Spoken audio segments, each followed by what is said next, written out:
Breaking news చూస్తున్నాము. తెలంగాణలో సంచలనం సృష్టించిన ఫోన్ ట్యాపింగ్ కేసు కీలక దశకు చేరుకుంది. ఎస్ఐబి మాజీ chief T Prabhakar Rao custodial విచారణ నేటితో ముగియనుంది. సుప్రీంకోర్టు ఆదేశాల మేరకు గత కొద్ది రోజులుగా సిట్ అధికారులు ఆయన్ని ముమ్మరంగా విచారించారు. ట్యాపింగ్ వ్యవహారంలో కీలక సమాచారం సేకరించిన అధికారులు ప్రభాకర్ రావు స్టేట్మెంట్ను ఫైనల్ ఛార్జ్ షీట్లో పొందుపరచనున్నారు. కోర్టు నిబంధనల ప్రకారం రేపు ఉదయం ఆయన కస్టడీ నుంచి విడుదల కానున్నారు. విచారణలో వెల్లడైన కీలక అంశాలతో సిట్ తదుపరి చర్యలకు సిద్ధమవుతోంది.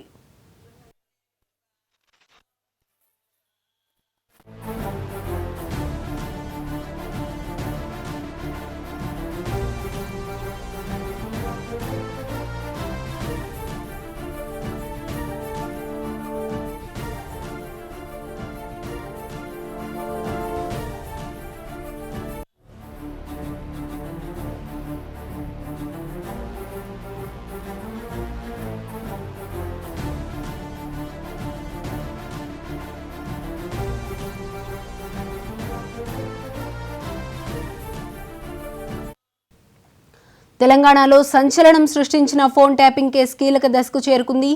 ఎస్ఐబి మాజీ chief T Prabhakar Rao custodial విచారణ నేటితో ముగియనుంది. సుప్రీంకోర్టు ఆదేశాల మేరకు గత కొద్ది రోజులుగా సిట్ అధికారులు ఆయన్ని ముమ్మరంగా విచారించారు. ట్యాపింగ్ వ్యవహారంలో కీలక సమాచారం సేకరించిన అధికారులు ప్రభాకర్ రావు స్టేట్మెంట్ను ఫైనల్ ఛార్జ్ షీట్లో పొందుపరచనున్నారు. కోర్టు నిబంధనల ప్రకారం రేపు ఉదయం ఆయన కస్టడీ నుంచి విడుదల కానున్నారు. విచారణలో వెల్లడైన కీలక అంశాలతో సిట్ తదుపరి చర్యలకు సిద్ధమవుతోంది. ఇక ఇదే అంశానికి సంబంధించి మరింత సమాచారం మా స్పెషల్ కరెస్పాండెంట్ దుర్గేష్ అందిస్తారు. దుర్గేష్, చెప్పండి. తెలుగు రాష్ట్రాల వ్యాప్తంగా సంచలనం రేపిన ఫోన్ ట్యాపింగ్ వ్యవహారంలో కీలక దశకు చేరుతున్నటువంటి నేపథ్యంలోనే ఒకసారి చూసినట్టయితే రేపటితో తన గడువు ముగుస్తుంది. అంటే కస్టోడియల్ విచారణ, సుప్రీంకోర్టు ఇచ్చినటువంటి కస్టోడియల్ విచారణ రేపటితో ముగుస్తున్నటువంటి పరిస్థితి. రేపటి సాయంత్రం వరకు ముగిసిన తర్వాత ఇప్పటి వరకు తను విచారించినటువంటి పొందుపరిచినటువంటి సమాచారం అంతా కూడా సుప్రీంకోర్టుకు అందజేయాల్సిన పరిస్థితి సిట్ అధికారులకు. ఇప్పుడు ఆల్రెడీ కొత్తగా సిట్ తన కస్టడీలోకి ఇచ్చినాక ముందు కూడా తనకు ఆల్రెడీ పాత సిట్ ఉన్నటువంటి నేపథ్యంలో కొత్త సిట్టును మళ్ళీ కస్టడీ విచారణ మళ్ళీ పొడిగించిన తర్వాత కూడా కొత్త సిట్టును ఏర్పాటు చేస్తున్నది. దాంట్లో 9 మంది అధికారులు ఎవరైతే ఉన్నారో వాళ్ళ నేతృత్వంలో కూడా, అంటే ఇదంతా కూడా సజ్జనారు ఆధ్వర్యంలో నడుస్తున్నట్టు చెప్పుకోవచ్చు. టీం అంతా కూడా సిట్ అధికారులు దర్యాప్తులో భాగంగా తనకు ఫోన్ సంబంధించినటువంటి పెన్ డ్రైవ్ ఏదైతుందో పెన్ డ్రైవ్ మొత్తం కీలకంగా మారబోతుందా, గతంలో ఉన్నటువంటి కొన్ని హార్డ్ డిస్కులు కూడా డ్యామేజ్ చేయడం జరిగింది, కొన్ని హార్డ్ డిస్కులు కొత్త హార్డ్ డిస్కులు అందులో పొందుపరచడం జరిగింది, ఇవన్నీ ఎందుకు పెట్టారు, ఎక్కడ పడేశారు అనే దానిపైన కూడా సమాచారం రాబడుతున్న పరిస్థితి. ఎందుకంటే దాని దగ్గర ఏదో పెన్ డ్రైవ్ అయితే అనుకుంటారో ఆ పెన్ డ్రైవ్ అయితే మాత్రం సిట్ అధికారుల దగ్గర ఉన్నట్టు కూడా తెలుస్తుంది. ఆ సిట్ అధికారులు ఉన్నటువంటి ఆ పెన్ డ్రైవ్ లోనే దాదాపుగా 2000 మందికి సంబంధించిన పైగానే ఫోన్ సంబంధించిన డాటా ఉన్నట్టు కూడా గుర్తిస్తున్నట్టు. దాంట్లో కూడా పోలీస్ డిపార్ట్మెంట్ కానివ్వండి, జ్యుడిషియల్ జడ్జెస్ కానివ్వండి, సినిమా స్టార్స్ కానివ్వండి, రియల్ ఎస్టేట్ వ్యాపారి కానివ్వండి, ప్రతి ఒక్కరికి సంబంధించిన డాటా దాంట్లో ఉన్నట్టు కూడా గుర్తించడం జరిగింది.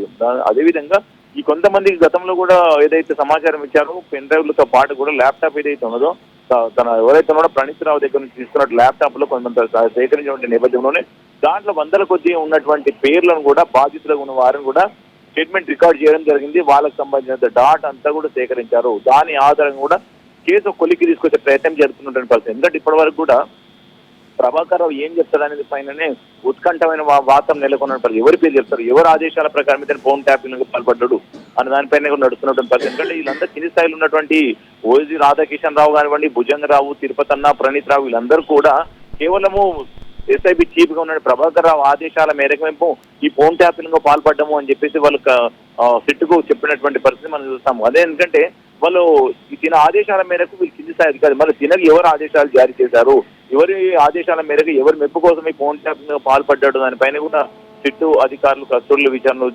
లాగుతున్నటువంటి పరిస్థితి. మరి ప్రభాకర్ తెలుసు ఈ కస్టోడియల్ విచారణ ఎట్లా ఏ విధంగా ఉండబోతుందని కూడా గతంలో తను ఆల్రెడీ తెలుసు. చాలా మందిని కూడా కస్టోడియల్ విచారణ చేసినటువంటి అధికారికి తనకు ఉన్నది.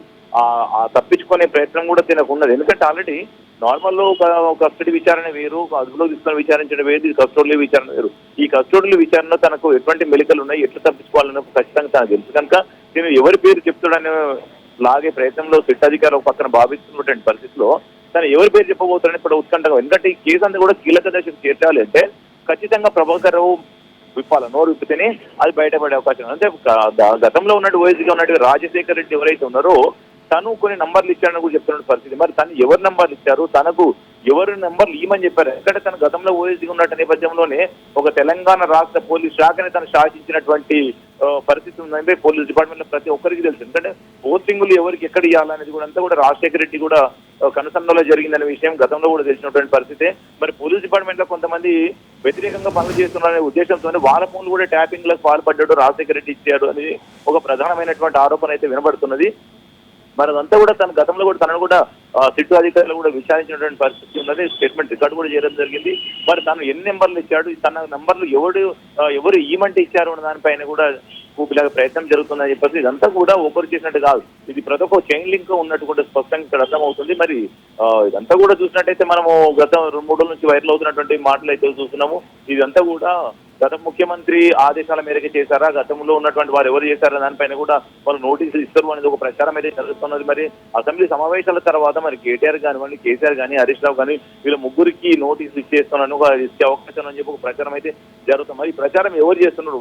వాళ్ళే ప్రచారం చేసుకుంటున్నారా, రాజకీయ లబ్ధి కోసం చేసుకుంటారా, లేకుంటే నిజమైన విచారణలో మరి ప్రభాకర్ రావు చెప్పడం వల్ల వీళ్ళు సిట్ అధికారులు నోటీసులు జారీ చేస్తున్నారు అనే దానిపైన ఉత్కంఠమైన వాతావరణం అయితే నెలకొంటుందని కూడా చెప్పుకోవాలి. ఎందుకంటే అంతా కూడా రాజకీయంగా ఒక వేడి వాతావరణం అయితే జరుగుతుందని చెప్పి, ఎందుకంటే కేసీఆర్ కు నోటీసులు ఇస్తున్నారు అనేది ఒక హాట్ టాపిక్ గా మారిపోతున్నటువంటి పరిస్థితి మనం గమనిస్తున్నాం. ఎందుకంటే ఇది తెలంగాణ రాష్ట్ర వ్యాప్తంగా కాదు, తెలుగు రాష్ట్రాల వ్యాప్తంగా జరిగినటువంటి ఫోన్ ట్యాపింగ్ వ్యవహారం అంతా కూడా చూసినట్టయితే కేవలము దేశద్రోహులు ఎవరైతే ఉన్నారో, టెర్రరిస్టులు కానీ, మావోయిస్టులు కానీ, ఒక దేశాన్ని కించపరిచే విధంగా చేసి వాళ్ళకి సంబంధించినటువంటి వారిని ఫోన్ ట్యాపింగ్ చేయాలి. కానీ అదంతా కూడా పక్కన పడేసి కేవలము ఇది రాజకీయ కుట్రతోని, రాజకీయ పలుకుబడి కోసం, రాజకీయంగా ఎదగాలనే ఉద్దేశంతోని, మెప్పుల కోసం వీళ్ళంతా కూడా ఫోన్ ట్యాపింగ్లకు పాల్పడ్డారనేది గతంలో నుంచి ఉన్నటువంటి ప్రధానమైనటువంటి కేవలము వీళ్ళపాటే కాదు, బీఆర్ఎస్ పార్టీలో ఉన్నటువంటి ముఖ్య నేతలు ఎవరైతే ఉన్నారో వాళ్ళు ఎవరెవరితోనే టచ్ లో ఉన్నారు, ఎవరెవరు మాట్లాడుకుంటారు, ఎవరెవరు బిజినెస్ చేస్తున్నారు అనేది కూడా వాళ్ళ బీఆర్ఎస్ పార్టీలో ఉన్నటువంటి వాళ్ళు చాలా మంది కూడా ట్యాపింగ్ జరిగింది.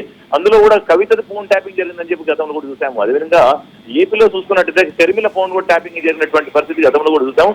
షర్మిలకు సంబంధించిన స్టేట్మెంట్ కూడా రికార్డ్ చేయడం జరిగింది. మరి షర్మిల ఫోన్ ట్యాపింగ్ చేయించింది ఎవరు?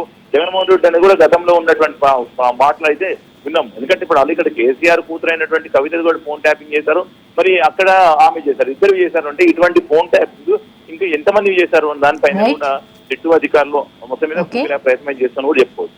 Right, thank you Durgesh.